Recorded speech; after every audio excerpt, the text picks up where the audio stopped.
Isa namang pagpupulong ang inorganisa ng DOST para sa pagdiriwang ng National Biotech Week sa susunod na linggo. Kabilang sa kanilang isasagawang aktibidad ay Quiz Bee para sa mga high school student. Nagbabalik si Sweden Velado para sa detalye. Sama-sama ang iba't ibang lokal na ahensya ng pamahalaan tulad ng DOST, DENR, DA, DOH, DILG at CHED sa pag-organisa ng nalalapit na isang linggong pagdiriwang ng National Biotechnology Week na magsisimula sa ika-24 ng Nobyembre at magtatapos sa ika-28 ng buwan. Ang biotechnology ay isang mekanismo na ginagamit sa produksyon ng gamot, pagkain, inumin at iba pa.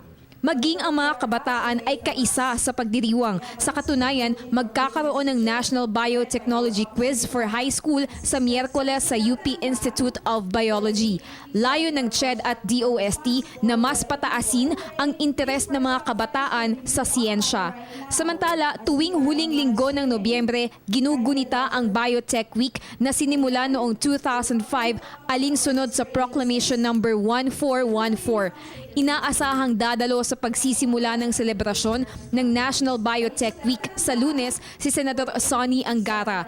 Gaganapin ito sa CHED na siyang lead agency para sa pagdiriwang ngayong taon na may temang edukasyon sa bioteknolohiya, pagyamanin para sa kinabukasan natin. Para sa Telebisyon ng Bayan, ako si Sweden Velado.